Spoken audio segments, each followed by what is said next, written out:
नमस्कार। तो चलिए आज एक ऐसी कहानी को समझते हैं जो ये दिखाती है कि कैसे सच्ची से सच्ची भक्ति भी अगर अहंकार का रूप ले ले तो उसका अंजाम कितना विनाशकारी हो सकता है। ये कहानी है एक तपस्वी के घमंड और शिव के श्राप की। जरा कल्पना करके देखिए, ऊंचे ऊंचे पहाड़ हैं, घनघोर बारिश हो रही है, बिजली कड़क रही है और तूफान अपने पूरे जोरों पर है। बस इसी माहौल में हमारी कहानी की शुरुआत होती है। और ये कहानी ना एक बड़ा जरूरी सवाल उठाती है कि आखिर होता क्या है जब किसी की भक्ति, उसका समर्पण घमंड में बदल जाता है। चलिए इस दिलचस्प कहानी के जरिए इस सवाल का जवाब खोजते हैं। तो सबसे पहले कहानी के उस हिस्से पर चलते हैं जहां हम उस तपस्वी से मिलते हैं जिसकी भक्ति तो असाधारण थी, पर जिसकी कहानी हमें एक बहुत बड़ा सबक सिखाएगी। पहाड़ों के बीच ऋत्विज नाम का एक साधक गहरी तपस्या में बैठा था। वो भगवान शिव का ऐसा भक्त था जिसकी भक्ति की कोई मिसाल ही नहीं थी। 1-2 साल नहीं, पूरे 12 साल। सोचिए जरा, 12 साल तक वो एक ही आसन में बिना हिले डुले बैठा रहा। ये उसकी भक्ति और उसकी इच्छा शक्ति का सबसे बड़ा सबूत था। और ये कोई मामूली तपस्या नहीं थी। वो एक ही आसन में बैठकर लगातार ओम नमः शिवाय का जाप कर रहा था। हालत ये थी कि उसके चारों ओर सैकड़ों सांप कुंडली मारकर बैठ गए थे और पूरी हवा में सिर्फ एक ही मंत्र गूंजता था, ओम रुद्राय नमः। मतलब माहौल एकदम दिव्य और शक्तिशाली था। लेकिन यहीं से कहानी में एक बहुत बड़ा मोड़ आता है। जहां भक्ति से विनम्रता आनी चाहिए थी, वहां जन्म होता है अहंकार का। 12वें साल की अमावस्या की घनी काली रात में ऋत्विज के मन में एक ख्याल ने जड़ पकड़ ली।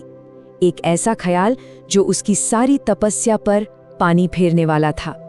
उसने अपनी आंखें खोली और जोर से बोला, अब मैं स्वयं रुद्र हूं, मुझे कोई नहीं रोक सकता। उसकी बरसों की भक्ति अब शक्ति के घमंड में बदल चुकी थी। उसे लगने लगा था कि तपस्या करके उसने खुद ईश्वर का दर्जा पा लिया है। और जब एक भक्त खुद को भगवान समझने की भूल कर बैठे तो फिर भगवान को तो प्रकट होना ही था। अब होता है महादेव से आमना सामना। तभी अचानक आसमान में बिजली कड़की और ऋत्विज के ठीक सामने शांत और गंभीर भाव से स्वयं महादेव प्रकट हो गए। उनका आना ही एक तरह की चेतावनी थी। महादेव ने उसे समझाया, ऋत्विज, तुमने तप तो किया, पर अपने अंदर का जहर यानी अहंकार, उससे नहीं जलाया। ये अहंकार ही तुम्हारा सर्वनाश करेगा। पर घमंड में चूर ऋत्विज हंसने लगा और बोला, प्रभु, अब तो मैं भी उतना ही शक्तिशाली हूँ जितने आप हैं। अब रुद्र का अंश मुझ में है। तो एक तरफ था दिव्य ज्ञान और दूसरी तरफ था इंसानी अहंकार। ऋत्विज की इस चुनौती का जवाब महादेव के शांत रूप में नहीं, बल्कि उनके रुद्र रूप में आया। और यहीं से कहानी अपने सबसे विनाशकारी मोड़ पर पहुंचती है।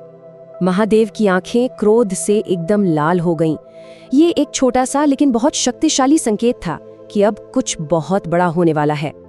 उनके क्रोध से ही पूरी धरती कांपने लगी। प्रकृति ने भी उनके रौद्र रूप को महसूस करना शुरू कर दिया था। सिर्फ धरती ही नहीं, बड़े बड़े पहाड़ चटकने लगे, फटने लगे। ये उस दिव्य शक्ति का प्रदर्शन था जिसे ऋत्विज ने चुनौती देने की हिम्मत की थी। और फिर महादेव की आवाज गूंजी, तूने रुद्र का नाम लिया है तो अब रुद्र का श्राप भी भुगत। ये सिर्फ शब्द नहीं थे, ये एक भक्त के अहंकार पर किया गया आखिरी प्रहार था। और बस एक पल में ऋत्विज पत्थर का बन गया।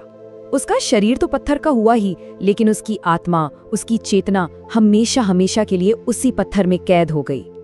इस घटना ने उस जगह को हमेशा के लिए बदल दिया। और यहीं से जन्म हुआ एक रहस्य का, जिसे आज हम रुद्रशिला के नाम से जानते हैं। तो ये रुद्रशिला असल में वही पत्थर है जिसमें उस तपस्वी का अहंकार और उसके प्राण हमेशा के लिए कैद हो गए। ये सिर्फ एक चट्टान नहीं, बल्कि अहंकार के अंजाम की एक जीती जागती चेतावनी है। ऐसा कहते हैं कि आज भी उस जगह को रुद्रशिला के नाम से ही जाना जाता है और रातों के सन्नाटे में वहां से आज भी मंत्रों के जाप की आवाजें सुनाई देती हैं, जैसे ऋत्विज की आत्मा आज भी पश्चाताप कर रही हो। और ये कहानी हमें एक बहुत गहरे सवाल के साथ छोड़ जाती है। देखिए, ये एक पुरानी कथा जरूर है, लेकिन इसका संदेश आज भी उतना ही सच है। क्या अहंकार आज भी हम इंसानों के लिए सबसे बड़ा श्राप नहीं है? इस पर सोचिएगा जरूर।